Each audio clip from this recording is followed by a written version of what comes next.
I'm just really excited about this program, mainly because it gives us an opportunity to talk with someone whose handiwork is seen all over downtown, and that's Bill Kalkhof. Bill just very recently retired from being the president of Downtown Durham, Inc., and we await his next chapter in life. And also joining us here on the stage, Andy Widmark, who has a very unique relationship with Bill, and he will tell you a bit about that. But I want to tell you a little bit about Andy. Andy was downtown, oh gosh, I mean, way before downtown was even thought of as being cool or anything else. And he hung in there and is very instrumental in bringing Bill to us. And then we have Bill, who we will talk a lot about today. And then we have Matthew Coppedge, who's here.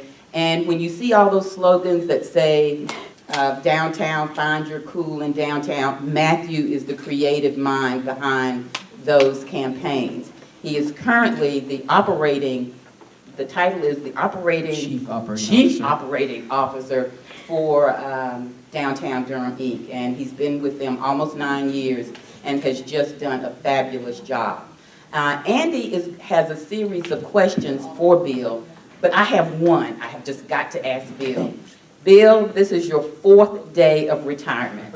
How are you doing? He sent me an email to do something today, just saying. Yeah, 12:56. I'm slow to adjust. I thought, I have a bulletin board at home where I list things I need to be doing during the week and meetings I need to go to. And the one for Wednesday, which was my first day of retirement, said sleep in. And I didn't. My clock is still on, DDI, downtown time, working time, and so I think it's going to take me a while to kind of slow down and get easy.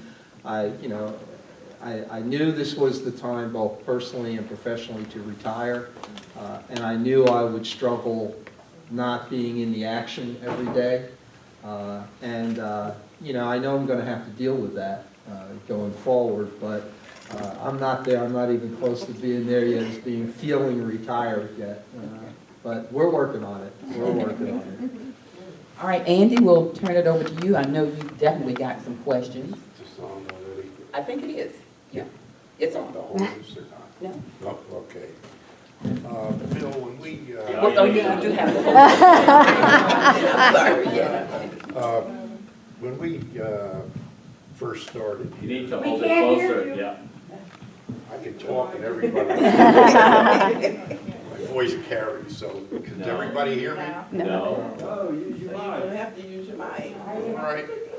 Bill, when we first interviewed you, you do know now we had somebody that was highly qualified with experience, and we ended up choosing you anyhow. The question I have is, what made you want the job? Weren't you the head of Home Builders Association, which was successful, doing well? What made you even think of wanting this job? I think, thanks for the question, Andy, really. I think for me, it was, I had come to Durham in 1986, and like a lot of folks, it was, when I first came, I said, boy, what have I done? I came from downtown DC here.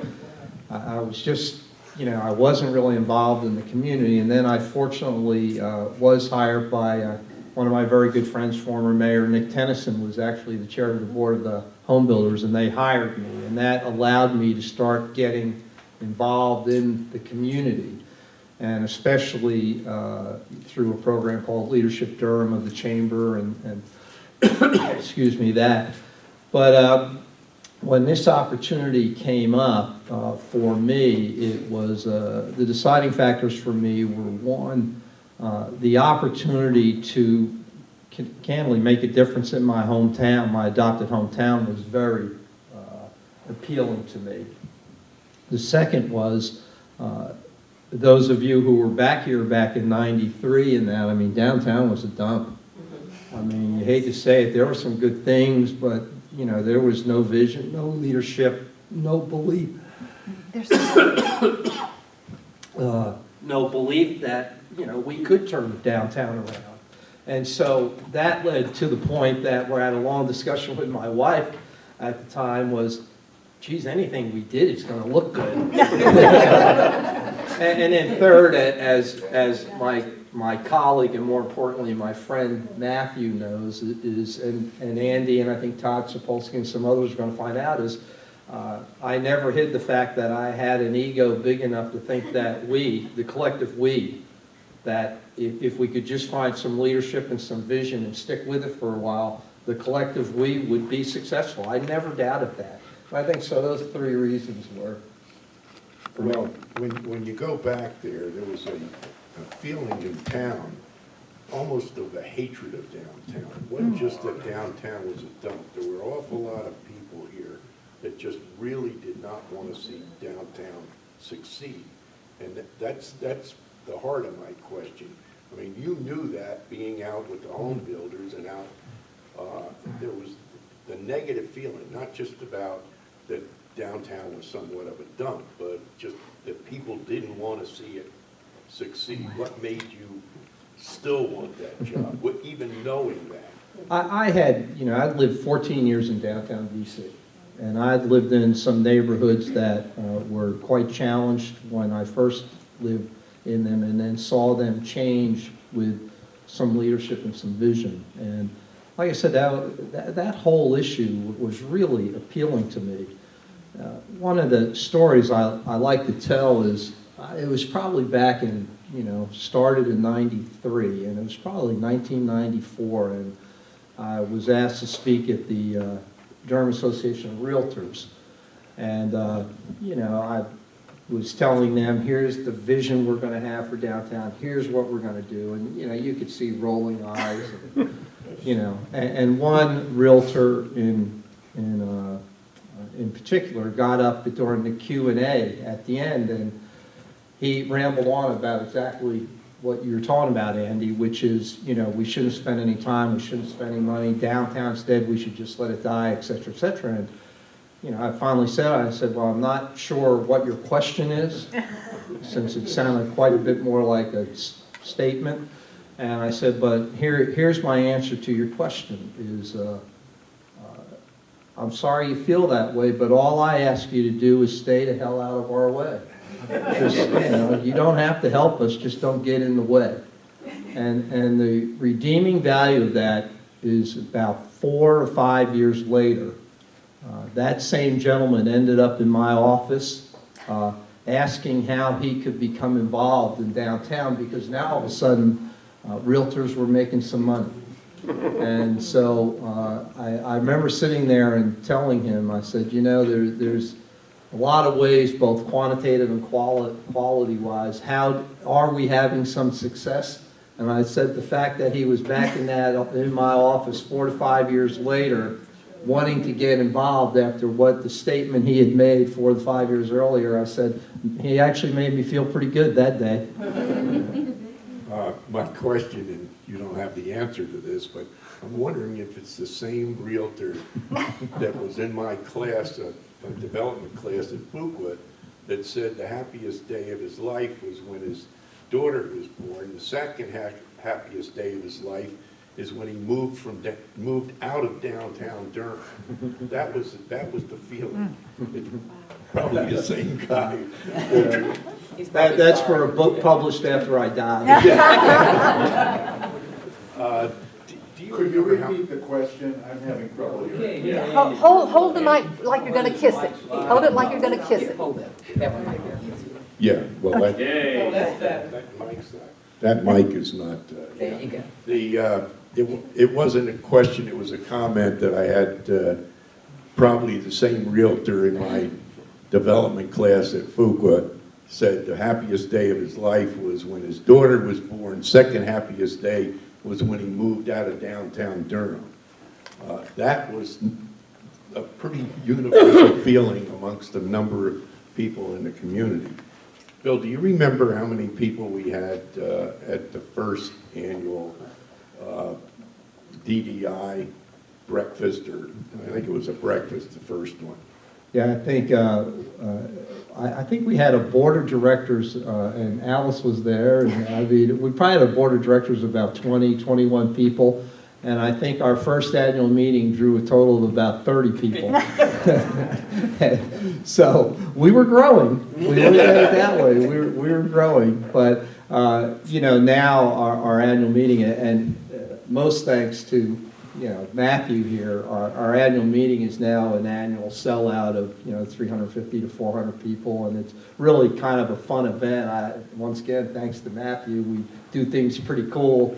I mean, all I do, I make the smart move of letting people who are better at things than me just get them some money and get out of their way and let them grow events like this. But I think the growth is also due to when you start having success, you find more friends in life and with more people who want to be part of that success. And I think that's truly what has grown from an initial group of about 20, 21, a first meeting of 30 to where we are now. And unfortunately, that creates a lot more opinions. Yeah. Sometimes. But how do you feel when you look around the room at the DDI annual meetings now, and you see all some of the people that were so negative and so outspokenly negative there, and now they're cheerleaders as if they started it? Well, that goes so true. Come on, you can tell the stories now you're retired. Yeah. Truth. This is Bill Kalkhof Don't go back, unplugged. please. It was very difficult in the early years to deal with so many naysayers, and what made that tough is these are people who lived in our community, and they weren't rooting for you to succeed, and that was hard to understand because the success is good for the entire community. Think about the neighborhoods around downtown now that are experiencing great opportunity, be it Cleveland Holloway, Old North Durham, the Golden Belt area. Now we're going across the Lakewood Avenue. We're seeing so much great spread out of what's happening downtown. How could you not want us to succeed? But there are people like that. And I mean, one of the stories I like to tell, and I probably got the most hate phone calls and letters, and I'm talking about getting phone calls like 11, 12 o'clock at night, had we put the ballpark out for a vote and it failed, for those of you who remember that. And had we put the ballpark out for a vote a second time to the public, or the DPAC, or American Tobacco, that public-private partnership, I'm convinced none of them would have passed, and they would not be there today. And downtown would be a totally different place without those three venues. And it took some real, I think it took vision, it took the perseverance of a very small group of people to pull those things off. And in the final analysis, it really took political courage to make the votes that members of our city council and county commission made back in those days, because they were not going to go to the public. They were going to do this with a financing method that didn't require a public vote, but yet they believed in the vision a small group of us had, and the determination we had that they went along with it. And kind of the rest now is starting to be history. But none of those projects would have passed had we put them out there. So that leads to a question that I have. So obviously we've worked on a lot of projects together, brought DPAC and American Tobacco, and they've been stressful and difficult, taking the arrows in the back. So which one with the Improvement District, all of them, which one was the most difficult in your opinion, and why? I think the theater was. All of them were difficult at their own time. If you look at the ballpark, we were so visionary in this community to build a minor league ballpark in downtown when every ballpark was leaving downtown. And a small group was particularly Chuck Grubb, who really paid the political price for that one. If those of you who recall, he was the city council person who led the effort. That one was tough because, let me have an aside on this one. First of all, Jim Goodman and I are now really pretty good friends. Back in those days, he hated me. And the reason, my job was, when we were doing the ballpark, and this was actually before Downtown Durham Inc., my job was to make sure the Bulls did not move to a regional ballpark out at RTP, out by the airport. So my job was to convince the city council, and there were 13 back then, we had to convince the city council to, let's do some certificate of participation financing to build a ballpark in downtown, and we did that. And now, as a result, the vision always was it was never about the ballpark, it was what the ballpark would be a catalyst for. And that, of course, then led to American Tobacco, which has many stories of its own. But before American Tobacco came, I made a cold call, probably about, the theater's in its 5th year, so 15 years ago I made a cold call on Bob Klaus, because I saw a little article in the paper that said the company he worked for is looking to do an amphitheater. And we, at that point in time, we had started clearing all of the dust for Durham Central Park. And those of you who've been to the park know we have a pretty nice natural amphitheater there. So my idea was, I'll grab a hold of this guy, bring him in, show him where they could have an amphitheater. And so I brought him into town. He was nice enough to come. Took him to Durham Central Park. I could see in his eyes this was not going to work for, just saying he was not interested in the amphitheater there. But on the way out of town, driving him out, I stopped at the ballpark and I said, well, I know you see this kind of bus transfer, fix-it-up place here, but envision a theater here. A regional entertainment, we got the 2 great anchors, the theater and the ballpark, you're right next to 147, yada, yada, yada. Well, he bought it. And so that began a journey of trying to put the DPAC together. And I think what made it the toughest was we were fortunate that the first phase of this was, back in those days, 4,000-seat black box theaters were the big rage around the country.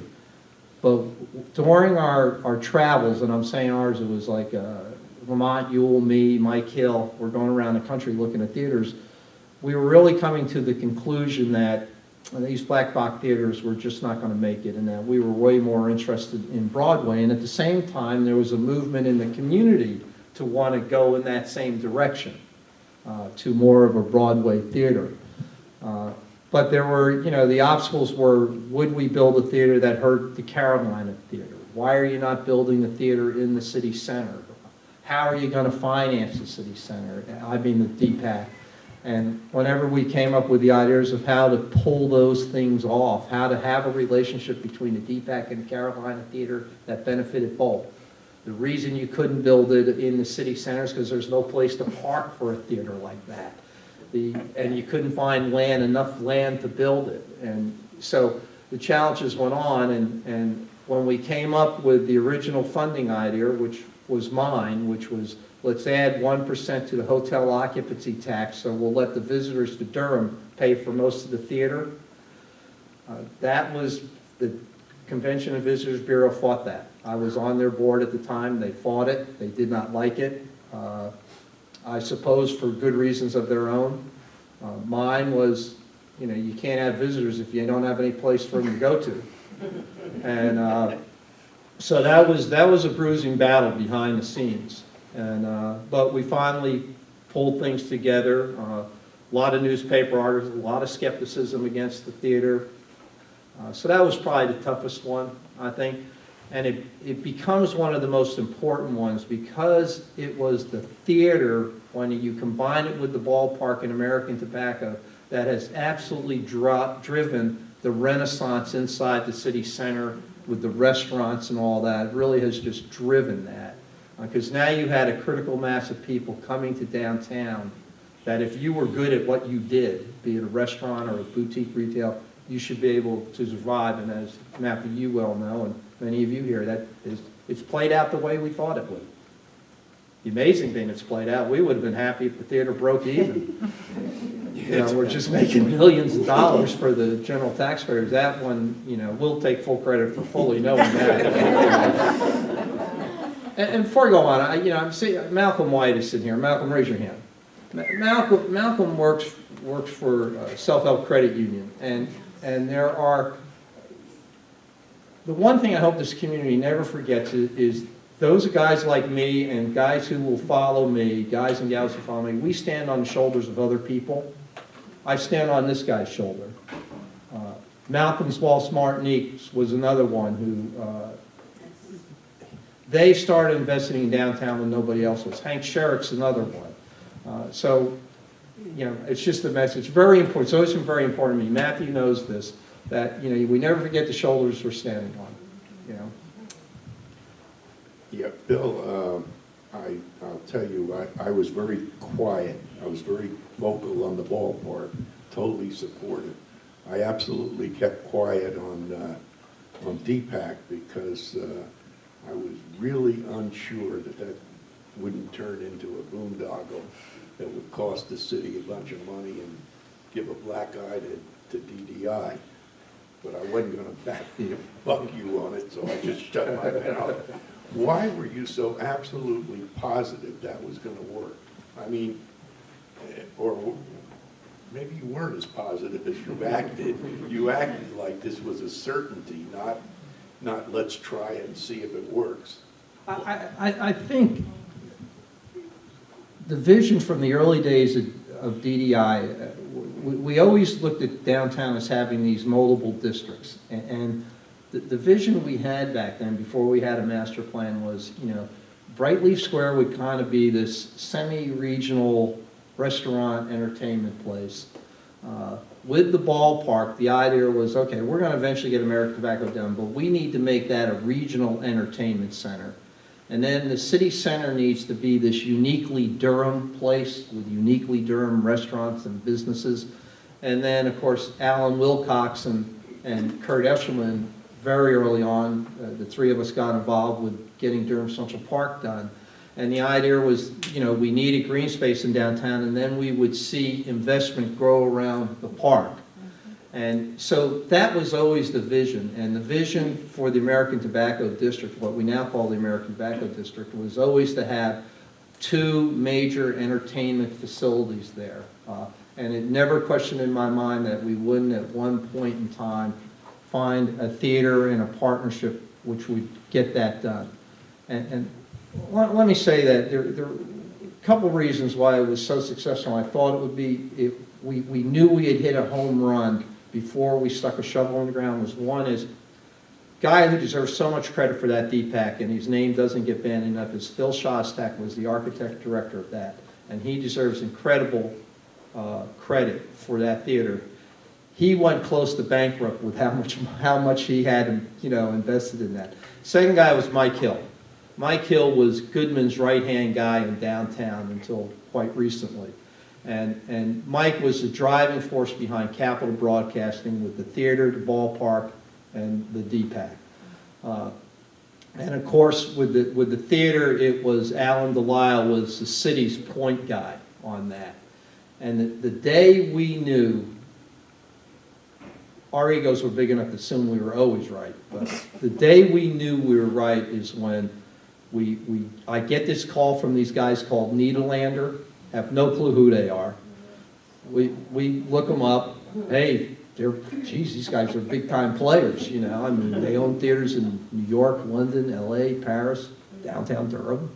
They produce Broadway plays, and, you know, we figured, geez, if these guys are interested, we must have something here. And then when Alan and I had the pleasure of negotiating the original contract with Nederlander, and we told them there was one non-negotiable point of view, and if you can't live with it, we might as well go home.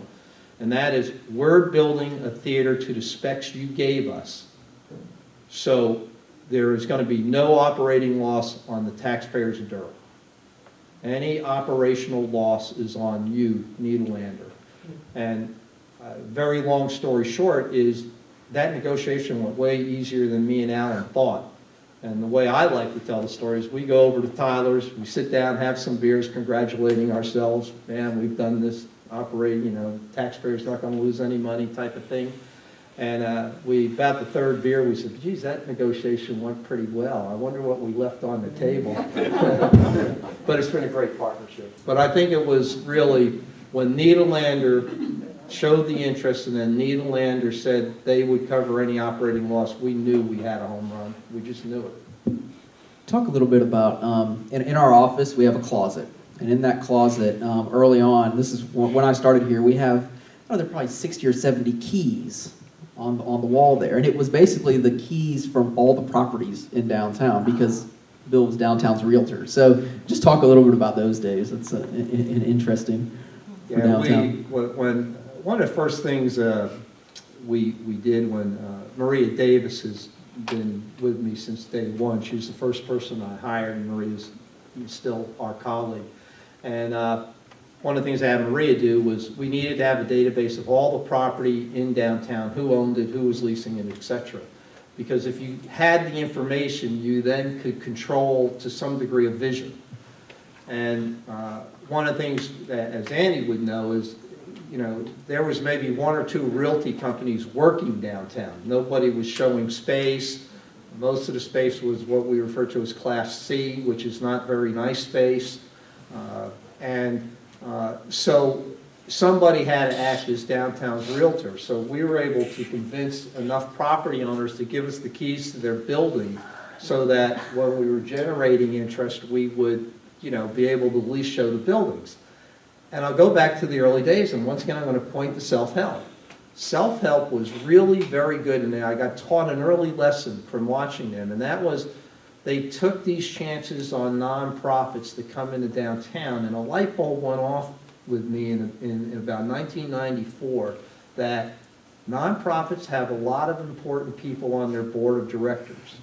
And so if you know who are good nonprofits, who you can count on having funding and paying your bills, and they bring, so you're going to get a good tenant, even though most people who own buildings, you know, they look at a nonprofit and the funding is not guaranteed year to year, and you want a 5-10 year lease. We had to talk a lot of people into take a chance with us on this. And self-help really taught me that lesson, that this was a good group to start the basis of the commercial real estate revival in downtown. And it worked. We were able to educate ourselves on good nonprofits. We started filling some space with them. Now the incredible thing is you know, almost 90% of the space in downtown is very high-end Class A space. It leases for the highest rate in the triangle. We've gone from, you know, gosh knows, less than 70-60% occupancy back in the day with less than 1 million square feet of space. We now have 3 million square feet of space, 92-93% occupied, highest prices in the triangle. Who would have ever thought this years ago? But that was the humble beginnings with which we started. And it was lessons like we learned from self-help and some others that, you know, I like to say is, you know, my job was kind of, you know, I'm not an expert at anything, but I know a little bit about a lot of things. And the value was there are a lot of smart people in downtown, and you just had to figure out who they were and listen to them a little bit and examine what they're doing to learn from them, to be able to drive a vision that you had. And myself and my colleagues at DDI are very lucky for that. One of the things that illustrates, that story, and I wanted to bring it up, is that it's a very common sense approach to solving problems, right? So, you know, you think that there's somebody, you know, back this, you know, has all these fantastic ideas. It's, all right, so nobody's showing space. Well, let's show space. So Bill is, one of the things I admire most about Bill is being able to do that, like identify problems and take a common sense approach to actually solving them. And actually with every single thing that we've done has kind of been that approach. Let's find out what the problem is and then let's figure out a way to solve it. So. Yeah, I think for me, I remember when I made my announcement in December to retire, my current board chair, Tucker Bartlett, asked me to write a job description. And, you know, it ended up being way too long because we followed a model that other organizations like ours has. But you know, my answer to him was, well, it's very simple job description. You look out the window, if what you see sucks, what you do is you figure out who you bring together to fix it. And that candidly has been my job description for 20 years. Bill, could you take us through all the parties and who was involved and how all the pieces came together to get American Tobacco done. Mike Hill did that for my development seminar, and it was fascinating. All the parties, just take us through all the bringing together city, county, Duke, et cetera. Yeah, we, when we finished the ballpark, and those of you familiar with Baltimore, we had gone up to visit Baltimore, Lamont Ewell, myself, and Jim Goodman, and it was funny, Mike Hill drove the van. I didn't know who he was back then. He was the van driver to me. I had no clue how important he was at the time. And so anyway, we must have taken 5 or 6 developers through American Tobacco over the years. And this is an aside, we used to have to go through American Tobacco with environmental masks on, and that's because of the pigeon droppings. There was $100,000 worth of pigeon dropping removals from that complex. And when you go in there now and you see all that beautiful wood, that beautiful wood was stained as dark as whatever this thing is down here from tobacco soot, Anyway, I digress. And so we were gaining no traction, and then finally, actually, we were all at a Bulls game up in the Goodman Suite, and a couple of us got talking with Jim, and it was really very clear that he was starting to go, well, if nobody else is going to do it, maybe we'll do it. And so they then made a decision that they would do it. And a key factor became that I think it has become so successful. Capital Broadcasting was not developers. They didn't know how to develop anything. And so, and then Mike Hill, who certainly, he was a lawyer, and Jim Goodman says, well, you're going to now lead the effort to get American Tobacco done. And that created, what has now been a very good friendship that Mike and I have had for all these many years. But it was beginning to work on that. And Mike did something which I have advised every other developer we've worked with in downtown since that day. We talked about what would be needed to get that deal done, and it was very simple. The companies, organizations we were talking with said, we need to be able to park no more than 300 linear feet from where our office is going to be in American Tobacco. And so somebody had to build those parking decks.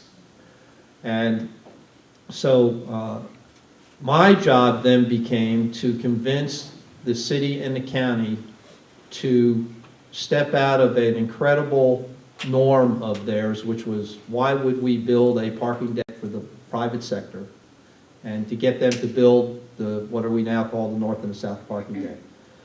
Mike's job, which I played an auxiliary role to, was who do we figure out? The banks would only lend money if we had at least 300,000 square feet of space pre-leased. And we needed to find, and once again I go back to self-help, we needed to find somebody who would finance the deal. And there was a thing that has come out called new market tax credits back then, and self-help being so good at what they do as a kind of a community bank, they were able to get the feds to give them these new market tax credits. So all of these players started coming together. On the commercial office side, it was sitting down with Nan Cohan and having them take the first big leap into downtown, and Duke is another story we should talk about. But they, along with Glaxo, stepped up, and CompuWare, and CompuWare is owned by the guy who owns the Carolina Hurricanes, and so those first 3 lease deals were kind of inside. We're all friends. We'll take a leap of faith with you, Jim. For me, on the city council and county commission side, it was convincing them that, while some people will perceive this as parking decks for the private sector, keep in mind we have a ballpark, which is for the public sector, and we were well underway with the negotiations for the theater, which most people, we were convinced were going to have, most people didn't think we were going to have, but that was going to be a public facility. So the idea was selling the idea of the city and the county building the parking decks, and you would not only be building for the private sector, but it was good to have the private sector there because you'd have all the spaces leased for at least half the time you had the decks. Plus, your investment of the decks, which was at the time about $42 million total, in return, you get a private investment of well over $200 million, which is now turned into, gosh knows, it's probably close to $400 million now, down in that district. And so we started showing the city council and county commission what I would like to call is, it was my phrase, synthetic tax increment financing. And tax increment financing, the short version is, a piece of property is worth $1 million, you put a $20 million building on it, so now it's worth $21 million, and so you're getting all these new tax revenues, and to help get the deal done, let's give the developer back some of those new tax revenues to help get the deal done. And we showed to them, basically on the back of an envelope, that the public sector could make money on this type of a deal if you build the parking decks. And like I said, the key factor on that side was we didn't go to the public, which was very controversial at the time. We did it within the city council itself and the county commission. We were able to convince them. Mary Ann Black was the chair of the county commission when we did that. Nick Tennyson really was the first big cheerleader as mayor for that, and ended up in, Bill Bell was the one who signed off on it, and the final analysis was very supportive of it. But I think those combinations of those first three companies, Glaxo, CompuWare, Duke stepping up because they believed in Goodman, Mike Hill doing an incredible job of making sure it got built right and not sparing any. I don't know whether you've ever noticed it. If you go there and you look at the way the windows are held together, you got this little, four-pronged silver thing with little, like, almost suction cups on them. Those things are like $70 a piece. And you start counting how many $70 there are there. But because they weren't developers, they did everything better. And as a result of doing everything better, everybody who came after them had to at least do good.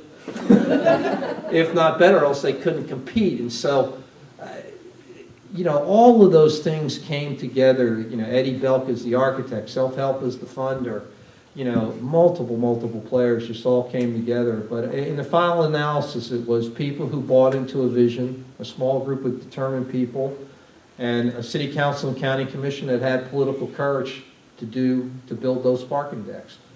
We were thrilled. Durham is now seeing, or I speak around the state about how you do public-private partnerships so that the public sector always wins on the public-private partnership. Once again, this ain't brain surgery, but we speak all around, and fortunately for us, the first big public-private partnership we did between the city, the county, and the private sector was American Tobacco.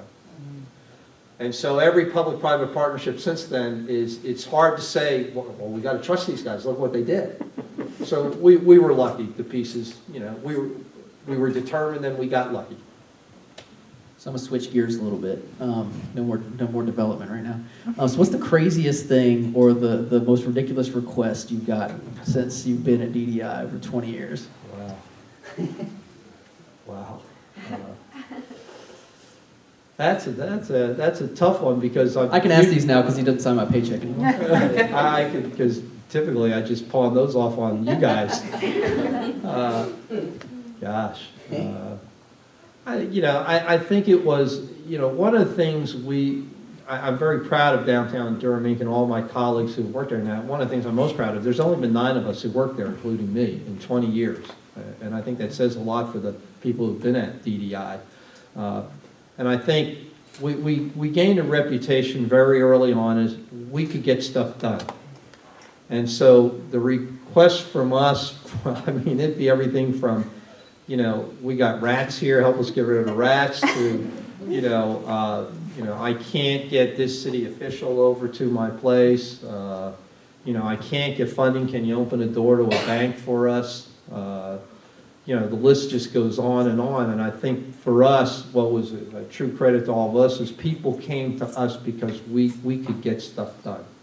And one of the things I think people in city and county government learned early on is that we had better access to their bosses than they did.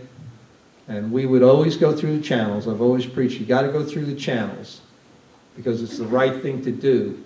But, you know, point was that everybody knew those meetings, myself or my colleagues were in. If we were really pushing something pretty hard, they knew we weren't going to give up if we got told to no in the first meeting. We were going to pursue it.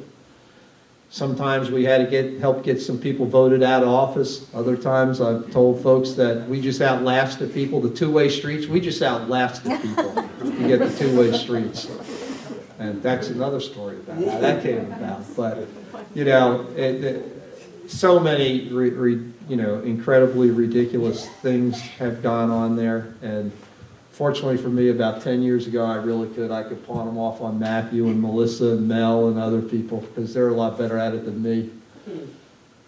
Bill, you mentioned public-private partnership. What was the first one you were involved in? Well, it would have been American Tobacco, but you know, as you know, folks. That was a trick question. How about DDI? That was a public. Well, that's a good one. Go back to how that all, I mean, the city put in 50, private 50, public, county 50, right? Yeah, and it was, Downtown Durham Inc. was always envisioned mainly by Andy. I was just executing their vision of we would be a public-private partnership, and that the funding would be equally split between the private sector and the public sector. And you know, over the years, of course, we always raised a little bit more, well, we raised quite a bit more private money than we got public money, but we always, the city and the county has always stayed with DDI. We are their economic development arm. City provides us today about $148,000 for what we do. The county, I give the county a lot of credit. When most county governments were leaving downtowns, we were able to convince our county government not only to stay in downtown, but to dramatically grow in downtown. And then to listen to us. And I always respect the county commissioners for this because it really made me mad. Those of you who remember the Sears building, that was, you know, mental health and whatever else they had over there, social services, whatever. I mean, I can remember sitting in the back rooms and talking to commissioners going, you need to be embarrassed to send your employees and have your clients come to a building like the Sears building. That's just unconscionable in a city that wants to be great. And so you need to build something new. And I'll give them credit. You know, you hammer away at something like that for years and years, and finally it gets traction. It's like the two-way streets. It was, you know, I can remember, you know, we had to figure out how to make as much of a grid out of downtown, knowing we didn't own half of the streets in downtown. The state owned them. And I remember sat up in a helicopter, looked down on downtown to figure out how you might realign streets to get two-way streets. And so came up with the idea of realigning Cochran Street, you know, Blackwell Cochran, realigning it into Foster instead of having it dead end to Chapel Hill Street. So you had a north-south street. And then I was always told, mainly by the head of the Department of Transportation at the time, that the Main Street and Chapel Hill Street were not wide enough to be two-way streets. And I happened to be in Charleston. Stayed at a place called the Lodge Alley Inn, which is a wonderful hotel there. And I kept looking at the street outside, and it didn't look any, it looked as wide, you know, looked at least as wide as Chapel Hill and Main Street to me. So I actually took a tape measure and measured it. And it was 34 feet wide. And they had 7 feet of parking, 10 one way, 10 the other way, and 7 feet of parking on the other, 34 feet wide.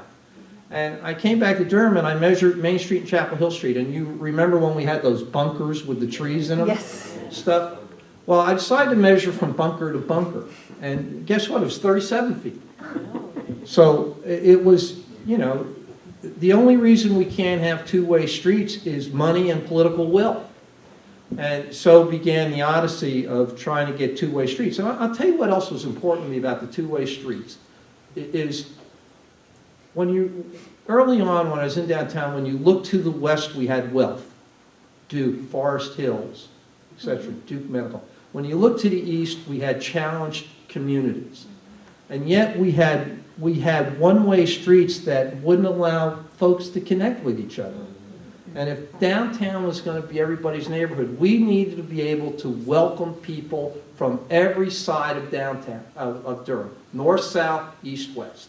And, you know, it was very practical to have the two-way streets, but philosophically, that really bothered me. You know, that we seem to be turning our backs on neighborhoods when we shouldn't have been doing that. And the two-way streets would be one of those symbolic ways to invite all the community in. And I got to tell you, I give Nick Tennyson credit for this, because I got no traction with Ike Robinson when he was mayor, and I got no traction with the head of the Department of Transportation at the time, who will remain nameless. But we made it very clear to him when Nick became mayor, is if you don't get behind this, you're gone. And he didn't get behind it, he was gone. And Mark Aronson took that gentleman's job. He's still the head of transportation, a great guy to work with. And I came up with the idea of these 2/3 bonds. I didn't know what they were at the time, but I was in a meeting in Raleigh, somebody mentioned them, and I said, what's a 2/3 bond? They said, well, if you have a bond referendum and you spend the bond referendum on transportation, you can come back and refinance with a city council vote 2/3 of that amount of money, and that's how we got the money for the two-way streets. And as Matthew knows, it culminated in, you know, we had Durham Rising, DDI put on the Durham Rising event to celebrate the two-way streets. We were hoping 3,000 people would show up, and we were starting the event at 4 o'clock, and by 3 o'clock we had about 6,000 people, and we ended up with 16,000 people came just to walk the two-way streets and be a part of it. And it really sent a message that, you know, how did we have to wait this long to get this? Look at what the community thought of your two-way streets, you know? Yeah, so Let me jump in just really quickly. I have two questions. Bill, you've talked about, before you've talked about your staff and how They're my colleagues, they've your never been my colleagues, staff. Your never. colleagues, and how you've always given them the opportunities to do what they do. Tell us a little bit about that and how that's worked out really well recently with one of Matthew's ideas. Yeah. This is, you know, like I said, I go back, I've always been proud of the fact that only 9 of us have worked at DDI, and I will take some credit for that I hired good people. And more importantly, as I think Matthew knows, you know, we're really busy at DDI. We don't lack for work. And it was very clear early on that, you know, it was always my belief that if you hired good people and gave them some direction, that just let them go. If they make mistakes, it's okay. Just don't make the same mistake twice. But if you're making a mistake because it's proactive, what you're trying to do, that's good. And don't worry about it. We'll take care of it. And you know, and all I asked from my colleagues was, you know, we're a small office, we're a family, was just keep me up to speed with what's going on. Come to me when you need advice, but I'm going to trust you to make the right decisions. And importantly for DDI, it was very important for the private sector and the public sector to understand that when Matthew was out at a meeting, he spoke for DDI. You did not have to come talk to Bill. He spoke for us. He had my backing. And because we just hired, I was able to hire really smart people, but the defining quality that got every one of them the job with me was their passion for what we were trying to do. And with that passion, I knew all of them would be successful. And, you know, they have made me look good over 20 years. And they'll continue to serve this community quite well.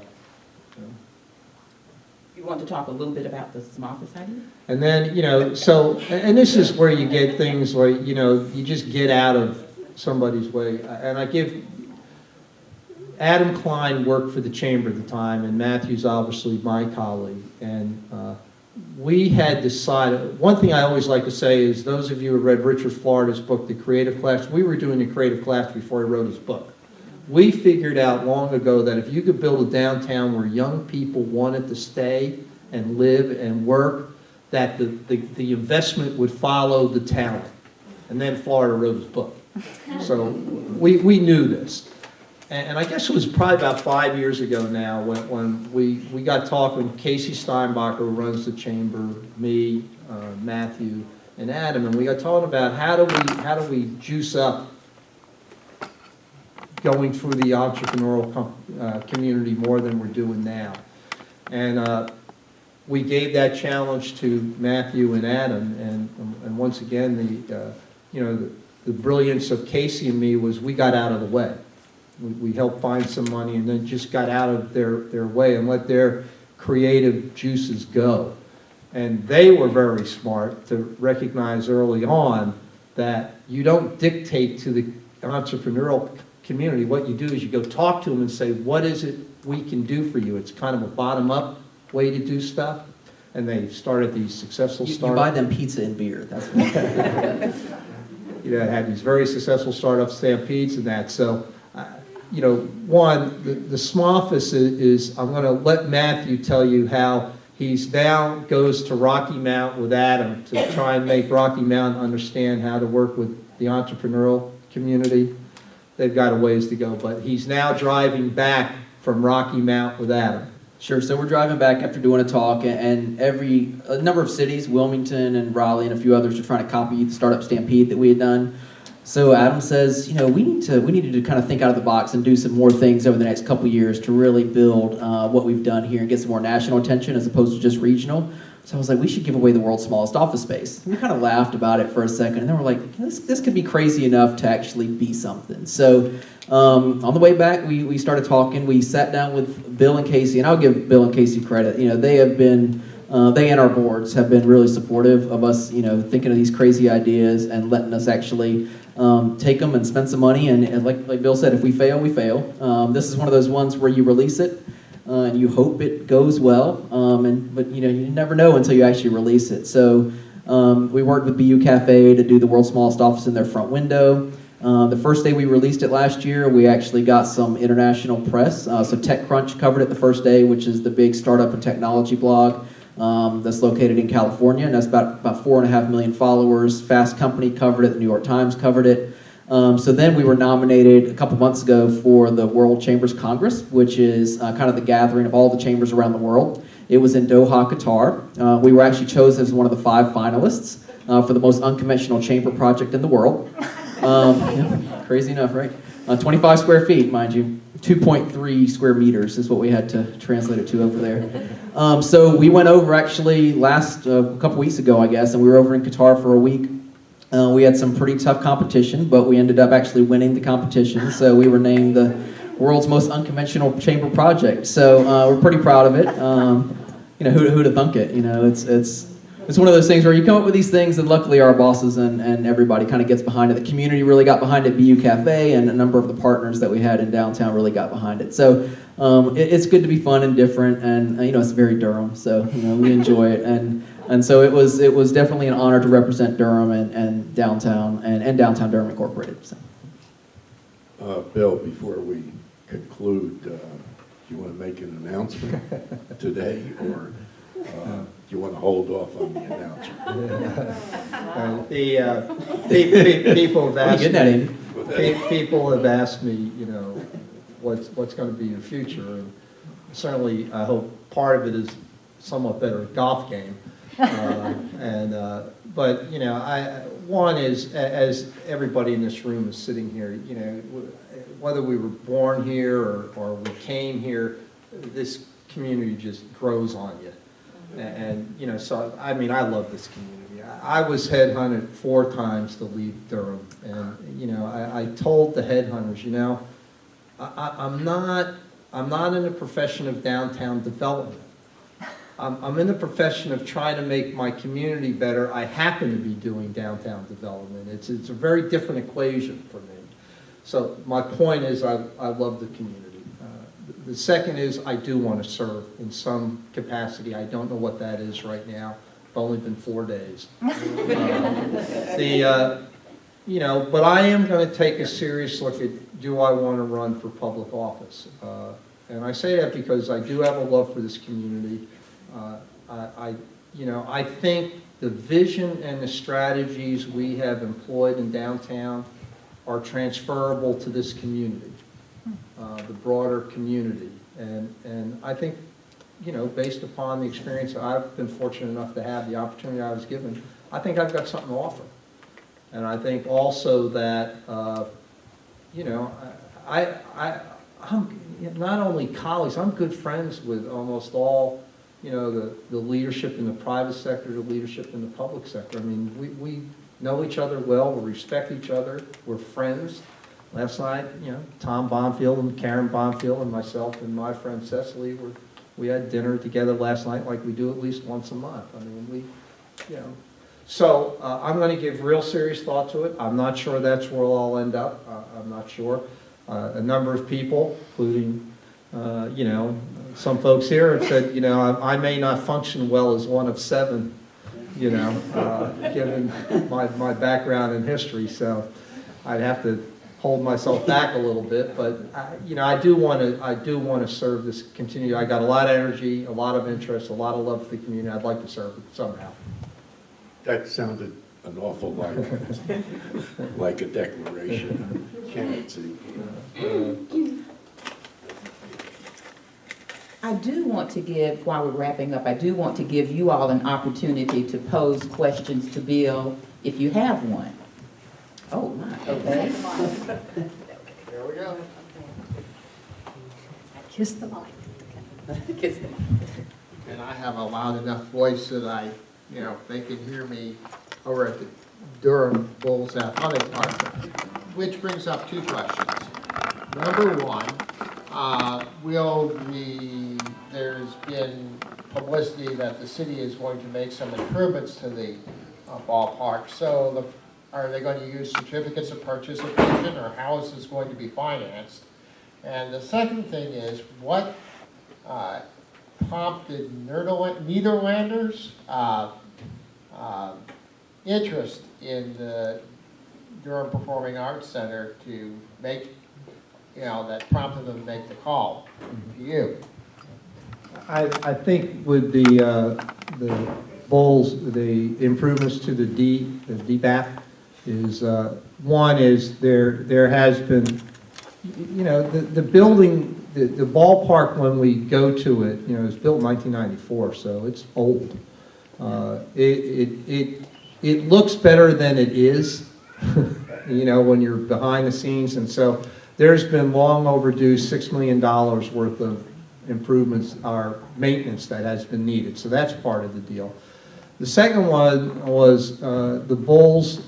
When you look at major league and new minor league stadiums around, there are other money-making opportunities within ballparks, and that's why you're going to see the expanded food opportunities on the right field side. That's why you're going to see kind of a corporate and community where you now see behind home plate where the public address announcers are. That's going to become a facility for the community and corporate folks to rent out.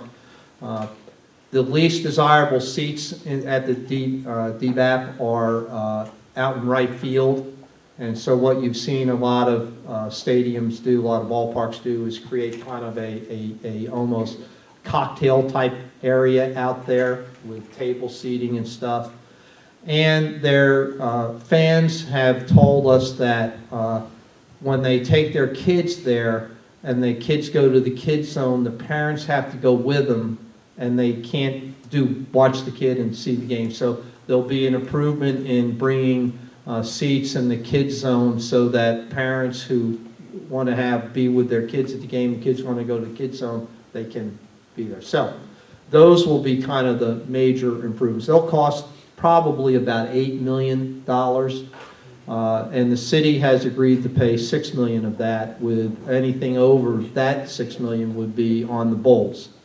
In return, what the city now gets off of the hook, which is real important to the taxpayer, I think, is one is the city will no longer be responsible for the operating of the maintenance of the facility year in and year out. That's been a wild card cost to the taxpayer. Some years it's $100,000, some it's $300,000. On average, it's been about $200,000. So the city will be off the hook for that, and what the city will be left with is the debt on the facility, and the debt, as I understand it, it will be financed with the revenues that the Bulls will owe to the city, and monies from the general fund. But in fact, the taxpayer will be spending far less money in the foreseeable future on the ballpark going forward than the deal we have now. I think Tom Bonfield and his team, David Boyd is the finance director, really smart guy. Depends which, when he's so smart, you couldn't get what you want out of him. I didn't like him, but he's great, works great for the taxpayers. So I think this is needed to keep the DBAC, a modern baseball facility that the community will continue to enjoy and go to. I think the spin-off value of the ballpark, that money that it spins off, like I said, we never look at these things with blinders on. We look at them at what's the impact of restaurants, visitors, etc. The community makes a boatload of money off the DPAC, even the ballpark, even when they're going to have to take some money out of the general fund, comes back in tax revenues, etc. So I think it's a good deal. I think the city has negotiated a very good deal along with that. And it's going to be real good to keep, Goodman and Capital as our operator there, a good operator. Nederlander, I for the life of me, I don't know how they dropped out of the sky into my lap. I think eventually what we found out was that we are the biggest theater between DC and Atlanta.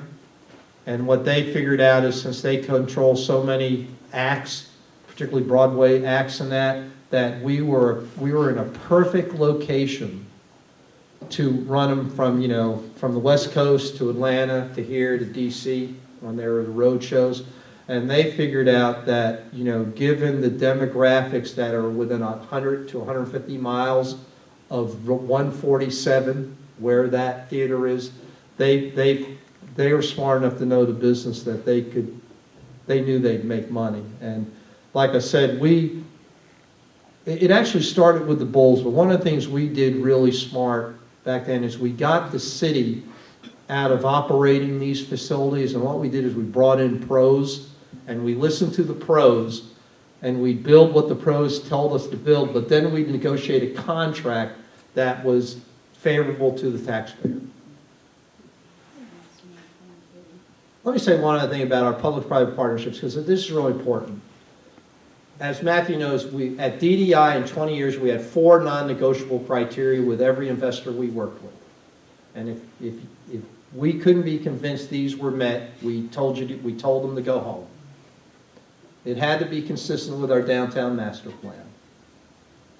It had to be a good deal for the Durham taxpayer. And by that we meant the taxpayer is going to walk away with more money from that piece of property than they're getting today. And they're going to walk away with that for at least 8 to 10 years, and then they're going to make a boatload more money for the taxpayer. Third is, dear developer, you had to prove to us that you needed the money to get the deal done. And we were going to vet that. And back in the day, we used to do that with a third-party consultant. Now the city does it, and our county does it. But prove to us you need the money. And then finally, we ain't going to pay you till it's done. You're going to have to pay your taxes, and then you'll get your public-private partnership out of it. But if you don't pay your taxes, you ain't going to get it.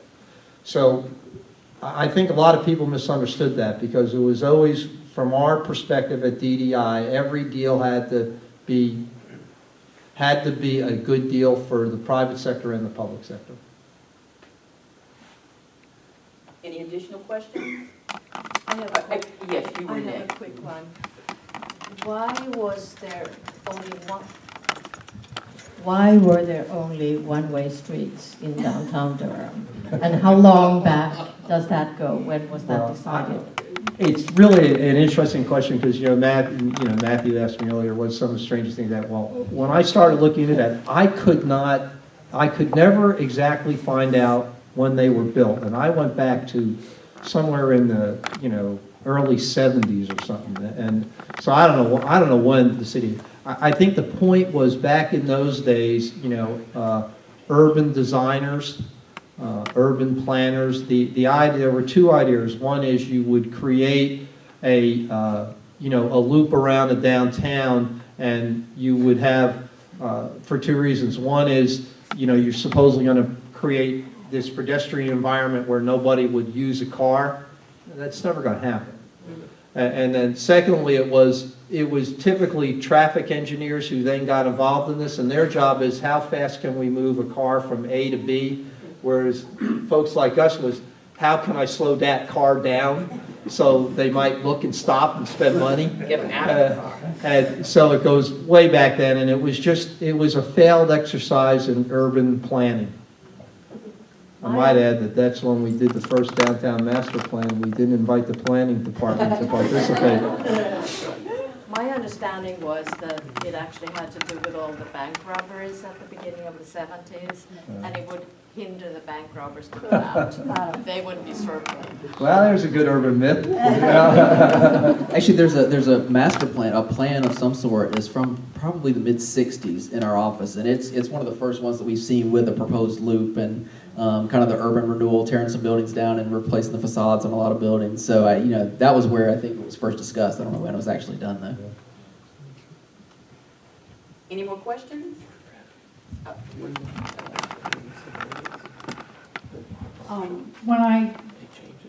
Shortly after I moved here, I ended up in the Watts Specialty Hospital downtown for surgery. And I've noticed every time I pass there that it's just depressing to watch it now and seeing it decay, and I know there was a plan to do something with it. You talking about on Wrigley Square, the Iron Ear Hospital? Yeah. Yeah. All right, so here's where we are. Monday morning at 9 o'clock, the county commission will be discussing whether or not they want to participate in a public-private partnership to help make this deal happen. The city is waiting on the county to make that decision. So, where are we? $22 million deal. The investor has at least proven to me that they need $2 million to get it done. And the reason I believe they need that is even at $2 million, the secondary investors, private equity investors in the deal, will be earning about 17%, which is actually quite low for the risk of the money on a hotel development. The two primary investors will only be making 5% with an incentive of $2 million from our community. If you look at just the property taxes that the $22 million would generate, and if you assume the city does $1.2 million, which I think they're ready to do, and we can talk the county into doing $800,000, then I go back to my synthetic TIF model, and everybody walks away a winner. The public sector gets more money, the deal gets done. My message to the commissioners has been and will be on Monday that this is a terrible eyesore. You have a chance to save a historic building as part of this development. This project has been vetted tremendously by the Trinity Park Neighborhood Association. And the bottom line for me is if you don't do this deal, given the stuff I've just said, what you're going to do is you're going to continue to see an entranceway, which is an embarrassment coming from the west. You will see a historic building continue to deteriorate to a point where you won't be able to save it in the future. And I guarantee you in 3 to 5 or 7 years, you're going to have another development interest there who is going to be knocking on your door asking for a public-private partnership because it's the only way it can work, and it's going to cost you more money. So practical, to me, says do the deal now. Let's get the tax revenues now. It's been vetted by a community. The community's happy with it. Trinity Park will come out tomorrow in support of it. Historic Preservation will be at the meeting in support of it. This is all stuff guys like me and Matthew helped put together for one of me guys. But that's where we are. So the community will make a decision here very shortly whether. And then, part of the question is do they need 1.6 million? Do they need 1.4 million? Do they need 2 million? What do they need? They told us they need 2 million. 2 million, the numbers work. If it's less, that'd be great. I use a poker analogy on it, and that is those of you who played high-low split poker games, sometimes you're faced with the question is, do I roll the dice and try and get all the pot and I might lose, or am I willing to walk away with part of the pot and walk away a winner with everybody else? And this one, my poker analogy is I've told the commission and the council, you need to split the pot. Okay, two, Dave, I think. With all the downtown residential development, is there any thought about a grocery store or things to really keep people downtown without driving all over? Yeah, I think the good news is actually, while not technically in downtown, you're going to have a Harris Teeter over by 9th Street and right on the Bull City line and that. The chances of having a significant grocery store within what we call downtown, ballpark to ballpark, Golden Belt to Brightleaf, are very minimal.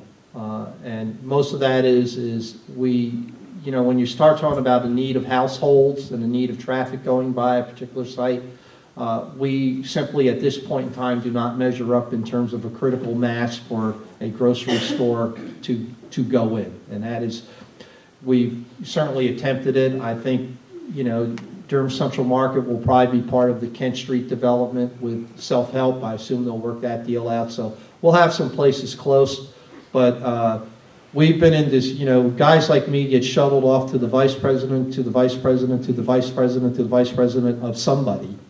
And we never have enough of a critical mass to be able to get that done. So candidly, my position had been, I'm going to chase deals I can get done and spend my energy on ones I think we have a chance of getting done. I don't think we have a chance. The opportunity coming forward is, I do believe you will hear the sale of the Hendrick Auto site. I do think you'll see that happen. And it creates a 12-acre site. You've got the 6-acre site of the old car dealership that's under control of Scientific Properties, and you will eventually see, I believe, the sale and movement of University of Florida, the 3 car dealerships in downtown. When those projects happen, the ability to potentially bring in a grocery store as part of a major mixed-use development that has a much more significant critical mass of people in it, chances will be better. Thrilled to see the gateway and the work of self-help on Chapel Hill Road and improving that. We're still left with one major eyesore, and that's the Oprah building, and I wonder if you would just comment on that. We, first of all, let me say, what's really nice, I've always wondered, Nashua on one end and downtown on the other, and West Chapel Hill Street really struggled. And, we're very happy to say we played a major role in the deal that's now going on at the former Holiday Inn site. There'll be a groundbreaking on May 15th there. But that's going to be 300 apartments, and it's going to be a great anchor on kind of the eastern side of West Chapel Hill Street. And self-help has certainly proved their mettle time and time and time again in terms of doing not only good development, but what's right for the community. And so I think their project at Kent Street, all of a sudden you're getting a nice anchor there, and got the food place there in the middle. So it's coming alive, and it's great. And it should. It's Nashua on one end, downtown on the other. It should. So it brings us to the Oprah building.